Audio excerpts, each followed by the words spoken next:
You clicked because rent feels like a luxury tax. You're right, and it's not just rent. It's a growing stack of resilience fees, insurance surcharges, and planning mandates you never voted on. Today, we're counting down 10 cities where the price of not drowning, or not freezing, became your monthly bill. We'll connect a real $110 billion shoreline tab in one coastal hub to the quiet charges creeping into your life. And if you think this is just coastal, wait till the inland city that's paying for storms it didn't used to get. Like the video, so the algorithm thinks I'm important. Number 1, San Francisco, California. San Francisco sells a dream job with a bay view. But here's the catch.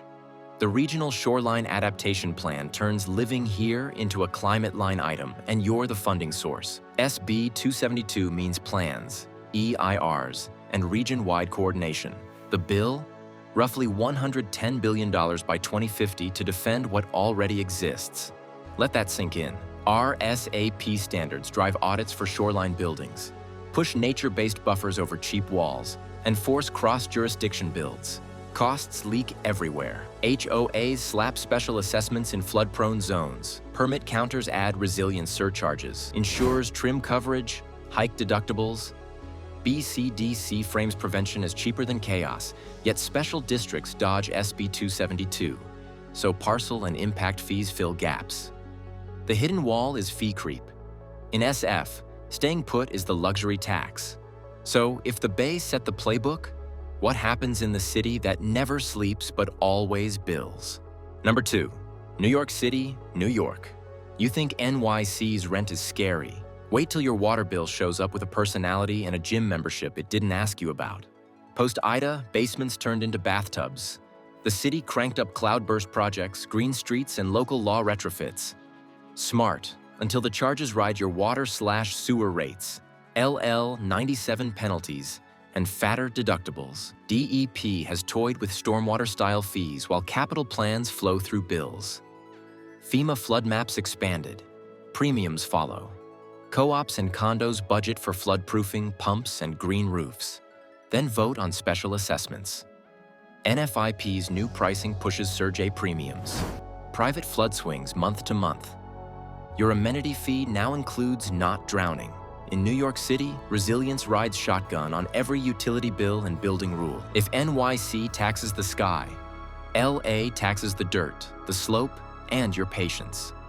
Number 3, Los Angeles, California. Sun tax, meet slope tax. LA serves you wildfire, flood, and mud on the same plate. Sounds scenic, right? But here's the catch. Every hazard comes with a fee. Want that hillside mid-century?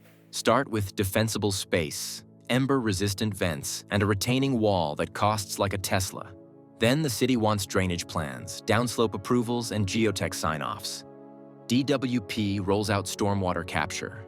Measure W funds green streets. Developers plug the gap with impact fees and community benefits, which means you pay later in rent. Insurers bail on fire zones, so owners land on the pricey FAIR plan. EIR risks stretch permits and holding costs. The LA premium isn't a zip code anymore, it's line items. And if LA is paying for the hills, Chicago is paying for the sky opening up at once. Number 4, Chicago, Illinois. Chicago didn't move to the coast. The coast moved to Chicago, through the sky and straight into your basement. Cloudbursts slam sewers. Then the fix lands on your bill. Green alleys, storage tunnels, and private retrofits. City wins on paper. Your wallet gets cardio. Here's the thing. TARP's giant tunnels meet a new rule book. Stormwater credits push owners to detain runoff on site. Translation: bigger tanks, engineered plans, and permit time.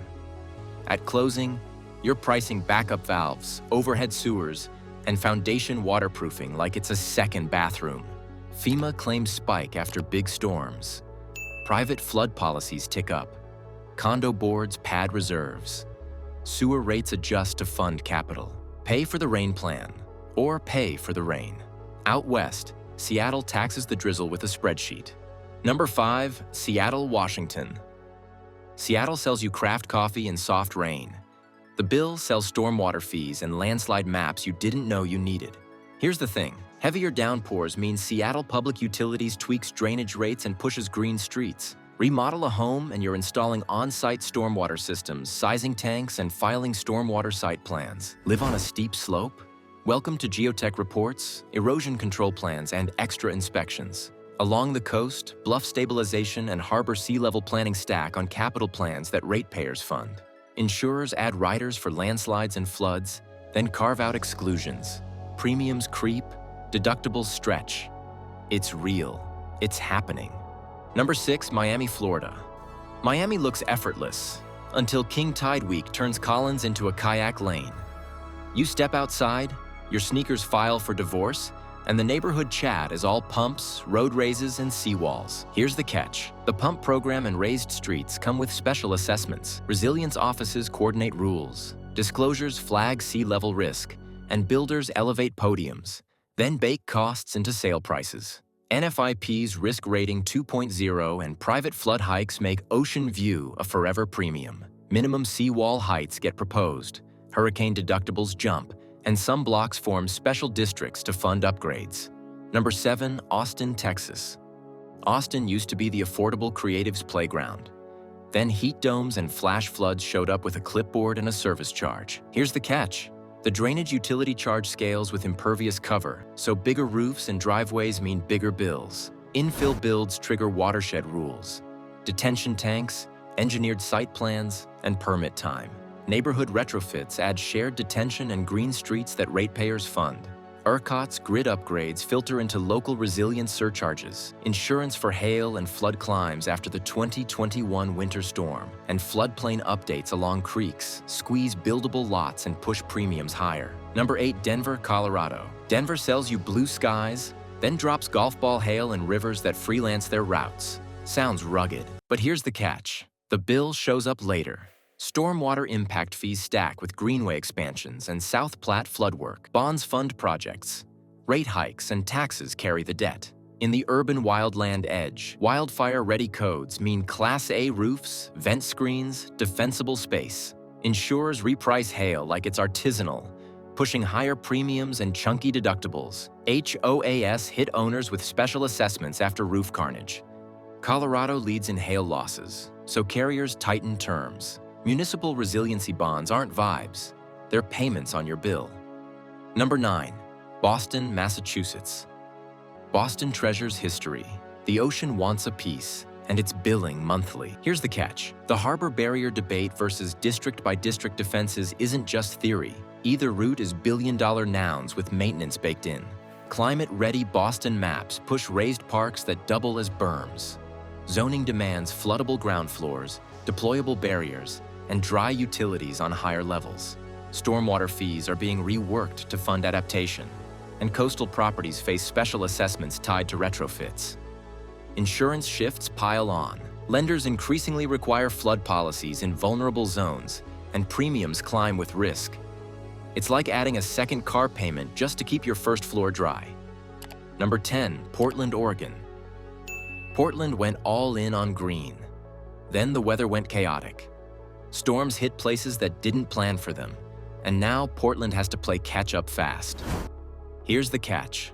Cloudburst flooding, urban heat, and wildfire smoke demand green streets, bigger culverts, and more trees. Fees and SDCs climb. The Bureau of Environmental Services bills stormwater charges, infill pays system development charges, and on-site management is mandatory. Think flow-through planters and detention. Daylighting streams and culvert upgrades get funded by ratepayers. Insurers respond to smoke and heat with higher premiums and exclusions. Landlords pass utilities through, then budget for compliance. Small owners juggle retrofits, inspections, and cash flow.